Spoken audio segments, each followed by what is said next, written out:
Hello, it is I, Popcorn. It's been a while, and of course I come back with a cringe tier list. So, the reason why I'm making this is because if you look around as of late, literally everybody on Twitch has been making a tier list. People tend to care a lot more about the opinions of, oh yeah, look, this person has a high up gem, let's listen to them. So I figured I'd throw my hat in the mix. Since it's just abilities, I'm not gonna do gun skins, animal breeds, cosmetics, whatever. I feel like abilities are easier to explain, easier to understand. Now, as an addition, I felt like I needed to get something out there due to my Omega absence as of late, mainly due to a lot of real life hospitalization and such, but that's not the point. The point is we're going to be doing, ranking of stuff. Now, what I've done recently is I've updated a lot of my lists to have this whole thing where it's like the in-between tiers of each, because when I was doing, I guess I should say that I have been trying to make this video for a while, and I really just could not, for the life of me, get something out there.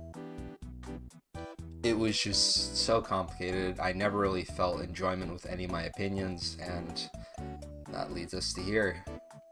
This is basically just another attempt with an extent of me saying I felt like this should go in between this tier, so that's why I made these. But to explain it quickly before we start, each ability here is put in the order of me going from what I believe is easiest to explain / most understandable to hardest to explain / most controversial, which if you're looking at the last item, you might be a little surprised. Well, then, any further ado, let's start off with this little guy right here. The Juicer is bad. To no one's surprise, I'd say. It is that one ability that everybody just sort of looks at and goes, ooh. So, to describe what this thing does, it increases your juice's storage from 200 to 300, so a plus 100 increase, and makes it so that whenever you consume mushrooms or coconuts at full health, you will drop or add more juice to that total capacity. Now, on paper, it sounds like a nice way of getting juice. However, in practicality's sake, nobody really needs it. Once you get past a certain point in your SAR career, you stop needing stuff like this because you understand the concept of health juice management. You're getting better at the game. You're understanding how to loot properly. And this thing becomes effectively useless. Now, I will say, there's like once in a while, it's just nice to have when you find it in a juice factory, but you're not gonna keep it. Nobody cares about the extra juice storage, even in squads. You'd be better off distributing it just naturally and normally. This thing is not good, to say the least. There's also been a ton of rework concepts, like the whole mushroom juice thing, where you can basically have an on-demand speed boost by storing speed shrooms, and things with coconuts and skunk shrimps and such. And there's also the concept that I made, where you can merge two Cupgrades to make a juicer, which would then be the Cupgrade and juicer combined, which is another idea I had for stuff like evolved abilities, where it's similar to like dualies and such, but it's for abilities, yada yada, that's for a different time. Right now we're talking about the juicer, and unfortunately, it's not good. Moving forward though, we have the Bandolier. Now the Bandolier, it's not as useless, but oh boy, it's definitely close. The Bandolier just suffers from sort of a redundancy in its effect. You'd think having extra ammo would be really helpful and while you take drawn out fights, when in reality, you're not going to be using all that ammo for one fight, or multiple. Like, here's the thing, right? Once you win a fight, you're getting the ammo from them. This thing doesn't help. Even in squads, where you'd think, oh yeah, I'm able to distribute the ammo. In which, I guess I should also I should also get to the explanation. What this thing does is it increases your ammo carrying capacity by a percent amount. I don't exactly remember how much, but besides that, it also increases your tape carrying capacity by 1 and your throwable carrying capacity by, let's see if I can get this right in the first try, 1 grenade, 1 skunk bomb, I believe 5 bananas, 2 zip lines, and I believe 1 or 2 cat mines. The thing about the Bandolier is that it's just not exactly that useful. Now, there is the thing about Walking Dead. I don't consider Walking Dead true balance, so I will not be talking about Walking Dead. That is a different type of tier list. So besides Walking Dead, there's like 2 cases where this thing sort of comes into use. There's throwable spam, and using 2 of the same ammo type. Throwable spam is when someone looks at their grenades and goes, damn, I wish I had just 1 more of these to throw at that one tree instead of the actual player. And that's what this thing does. It's not going to help you much, but it's there. The other feature is using 2 of the same ammo type, and this is really what I'd say the main redeeming quality of this thing is. Back before the BCG existed, there was 2 different types of ammo for dart and sparrow. Now, what people used to do is that there actually used to be a loadout that people ran called bow and dart, which you can assume what that is. The whole concept of it is basically just, I don't have to care about your armor, and I could just move on with my day, not having to worry about your armor. Nowadays, though, it's a lot harder to pull something like that off, and, you know, it's less reasonable to want to pull something like that off because, well, people got better. There's different strategies now, different weapons and such. But you're still able to do stuff like this, and also playing with lower ammo guns like sniper and shotgun. It's not very strong, but it's there. Overall, the Bandolier just needs an increase. There was a suggestion by Camera made a while ago where that it had an additional throwable slot, but it was cut in half and you had to put a different throwable in there. I think that would be really neat because you can have like grenades in your main, skunk bombs in your side, zone someone out with the skunks, and then throw grenades at them to basically secure the most aggressive kill possible. It'd be funny. Moving forward though, now we get into the start of the abilities where I have to give a bit more explanation into why they are where they're going to be. And this one is probably going to come as a surprise to a few of the greenies out there, but to most of the people who have been playing this game for a fair little bit now, I'd say maybe over the 50-100 hour point, and then beyond to whatever number, you'd understand why this is the place where this is. So to explain, the ninja boots have a 50% sound reduction for while you're crouching and like sifting through grass and stuff.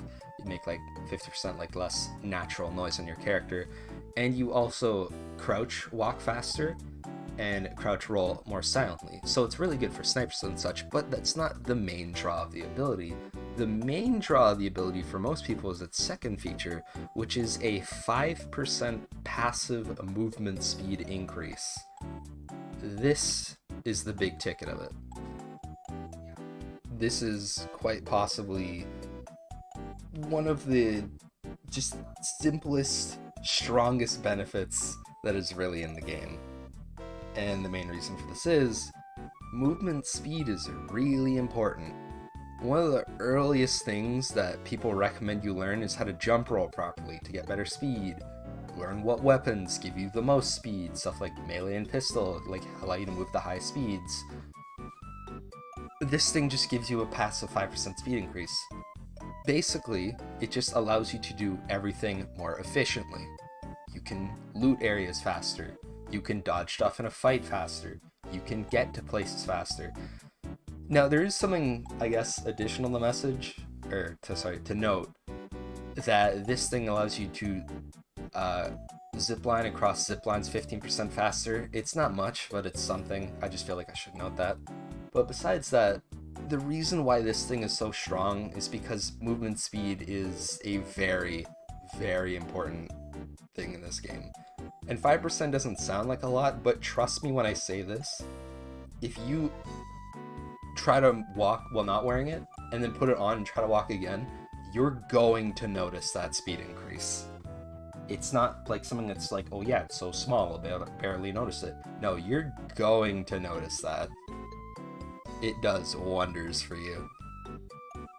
Alright, moving forward with another item.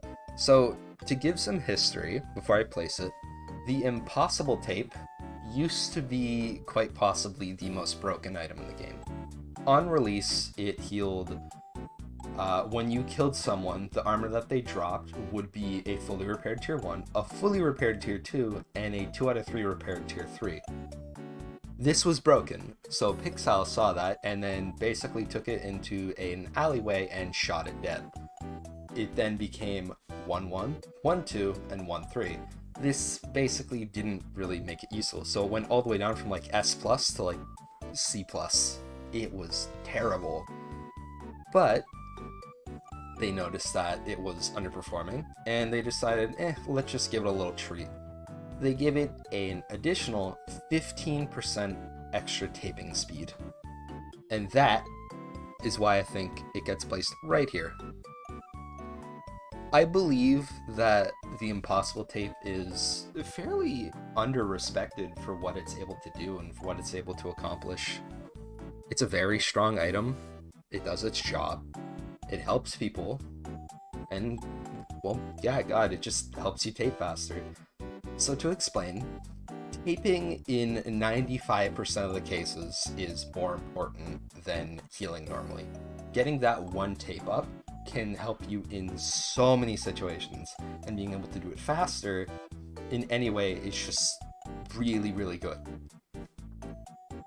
Now, I won't compare it to the Cupgrade just yet, that's going to be a bit later, but for now, I just want to state that it is a very strong ability, that the 15% extra taping speed is especially noticeable when you have something like a tier 3.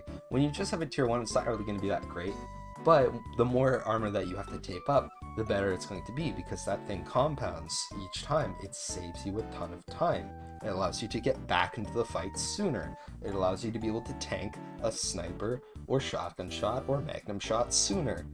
It allows for so many nice things, and it's just really nice. Also, the ability to repair dropped armors on enemies after you kill them is a nice touch too. However, it is one of the 2 items that technically has a negative to it. And the negative is the whole dropped armor thing. And what that is that if I kill an enemy and they drop their armor, it's going to be partially repaired. But if I don't need to pick it up, I'm just leaving around partially repaired armors. So if I get into another engagement, someone could just swoop by and pick up that armor. Now I could too, but there's the chance that they could, so it's a theoretical negative. It might not seem like much, but this has happened to me once or twice, so it is worth noting. Still, however, I think that it's a fantastic ability, and I think just in general, it's wonderful, it's great to use, and it's just nice all around. There's nothing immensely wrong with it.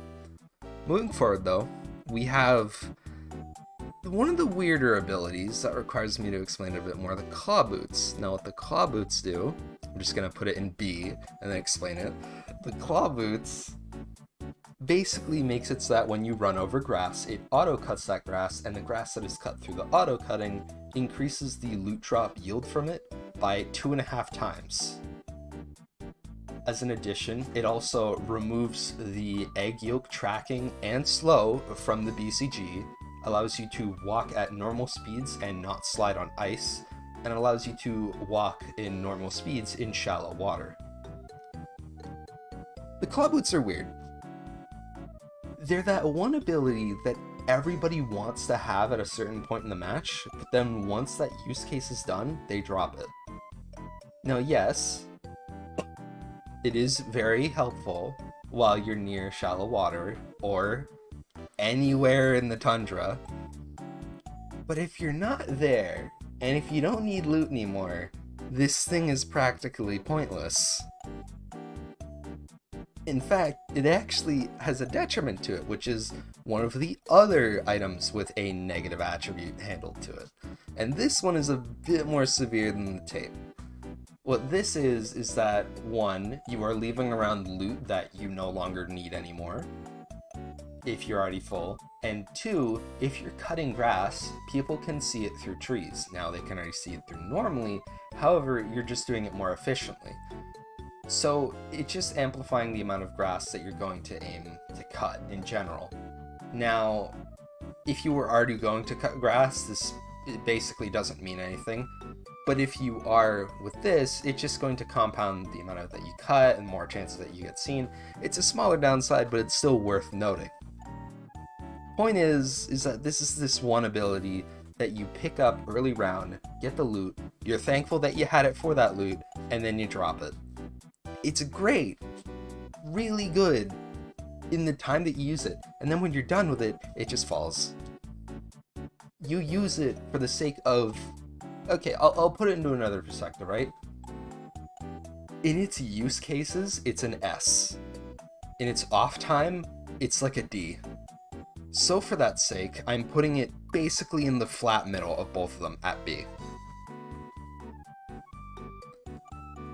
I could go further into some explanations for it, but I'd just be here for hours, and I want to keep this under 30 minutes, hopefully.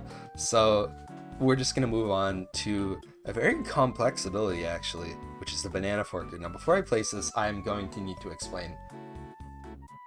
Some of the greenies might be surprised by my placement. Some of the mid-range players, too, might even be surprised by my placement. But anybody that's been here for a long time and has seen the true potential this thing has probably isn't that surprised where I'm going to place it. And that is the very tippity top. The Banana Forker is a wonderful ability.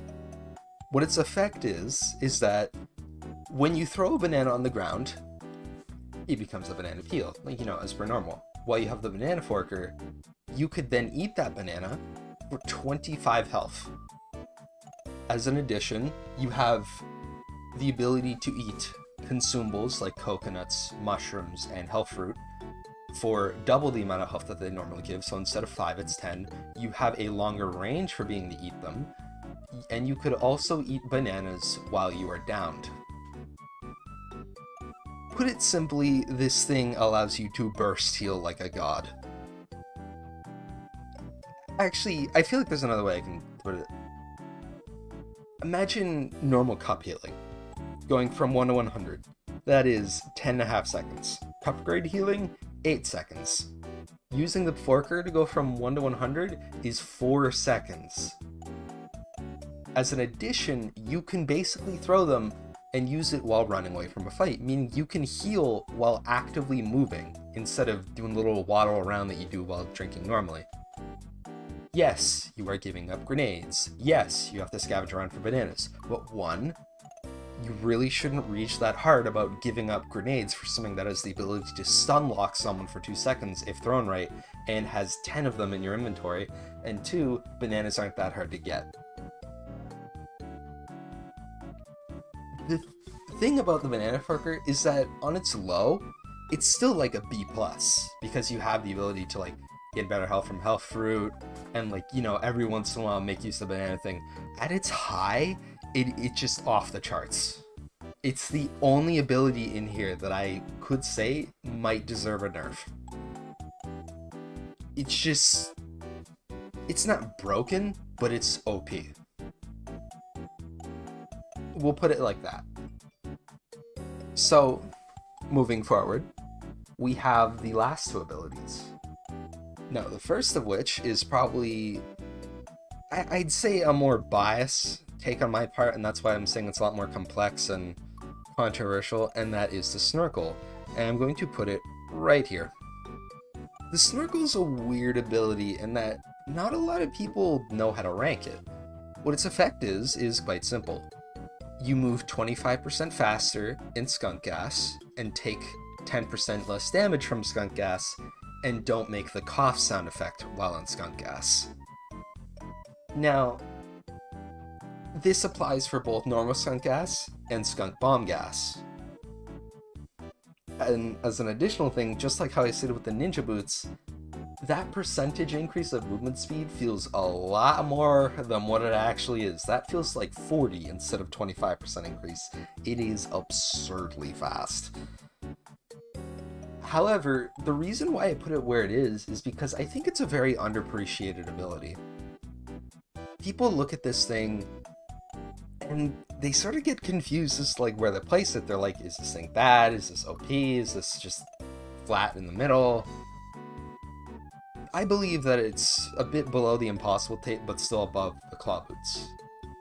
And the main reason for it is because it has a use case for pretty much all ranges of players, like the greenies, the mid-range, and the late-game players.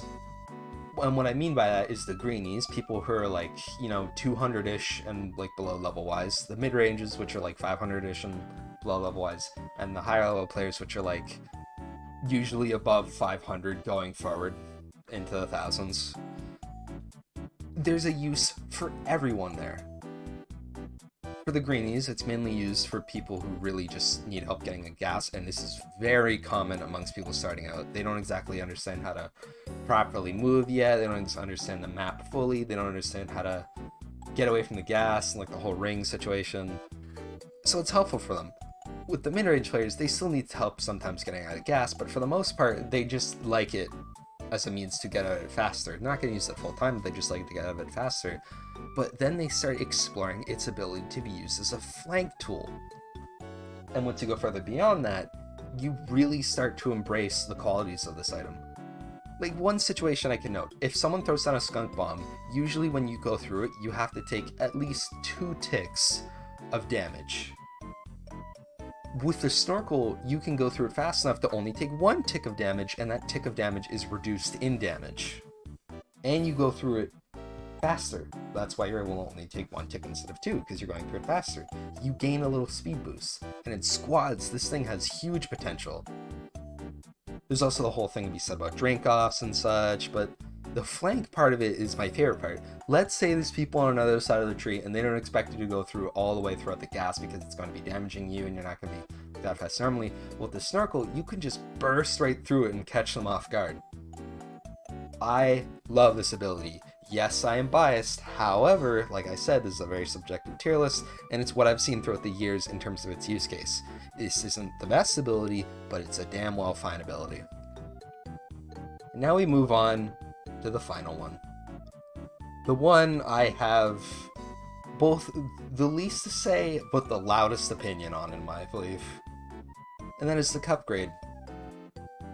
To simply note, the Cupgrade increases your healing by 25%. Now, it doesn't increase the amount of times it ticks, it makes it go from what I believe is 4.75 health per tick to 5.9375 per tick, which is, well, just a 25% increase in the amount that you tick per health. I may be wrong on those numbers, but either way, it's just a 25% increase on those tick effects.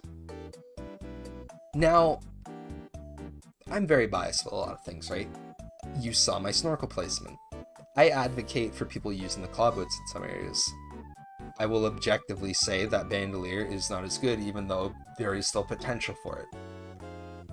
And the Cupgrade, I believe, goes right here. People often overestimate this thing's ability. And my stance on it is that it's that one ability that scales negatively the better you get at the game. When you start to improve, you aren't exactly going to be needing to heal health that often. Now, it's not to say that you're never going to be healing health, it's just saying that you're not going to need to be doing it that often. My belief is that, yes, it's still a usable ability, however, you'd be better off either A, healing that health faster and more efficiently by playing an aggressive strategy and just going in there and throwing yourself entirely at it and then coming out of the fight full health way faster, or B, being able to effectively dodge most of the incoming fire and only take partial armor damage, or C, having to only worry about your base 1v1 knowledge and being able to tape up faster afterwards, which taping is just better than healing in 95% of the cases. I genuinely think that because of the balance area of everything else out there and the fact that this ability scales negatively with player skill, it is about a B+. Now, I want to point something out. When I put it here, I'm not calling this ability bad. I'm just calling it weaker than what I'd quote-unquote say is the meta. I'd put it right alongside of the Snorkel. They're both usable, they're both fine to use, and there's not really an issue with using them. You're just not using the objective meta, in my opinion. I still think that being able to heal 25% faster is a nice thing. It's helpful, it's useful, and it has its benefits. However, in terms of benefits compared to everything else, it falls short. Once you get better and better at the game, the worse and worse this thing is going to go. Now, originally, I had this thing lower. I had this in like B-. However, I sort of forced myself to play with it for a while recently, and now I'm starting to see that it's actually just fine. Do I think it could use a buff? No. I only think that everything below the Cupgrade, being like the claw boots, the Bandolier, and the juicer, could use a buff. However, the juicer doesn't really need a buff, it needs a rework, like entirely. Like for things like the claw boots, I think that just a 20% area pickup radius increase would be nice for picking stuff off the ground, and like the whole like extra throwable slot and the things I mentioned before with the juicer, that's fine. The banana fork is really the only thing that I could objectively see getting nerfed, but it could be left as is and be fine. The Cupgrade is just this weird ability where, if I'm being honest, it's just not that strong. I genuinely think that it's just that one ability that gets overhyped. And I was once a user of this ability myself. In like the first 300 levels or so, I used this ability immensely. And then at a certain point, I just dropped it because I looked at all the other abilities and I said, huh, these are just more beneficial to me than healing. But with that being said, this is all my opinion. I'm posting this for the sake of posting it because, well, this is my opinion and I felt like I wanted to get it out there. If you want to do this tier list, the link to it will be in the description alongside of, well, you can just scroll down and click on other things by this user. There is one for base guns, which is just, you know, the baseline gun ranking, the rarity of each gun, which is ranking the rarities of each gun, and I believe a tier list for each emote updated to as of recent. There's also other tier lists, but they're a bit outdated. Stuff like, you know, pass items, prior emotes, gun skins, but they're, you know, like I said, all outdated. This was a tier list based upon solos, duos, and squads. Not Walking Dead, not Mystery Mode, not SVR, not whatever the hell they're about to bring out in the future. The baseline game.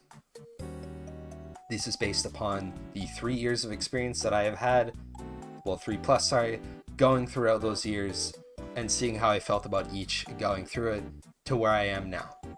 This is based upon my belief for where each and every of these things are. With that being said, my name is PopcornTB. Thank you for watching this video, and I will see you all in the future. Bye-bye.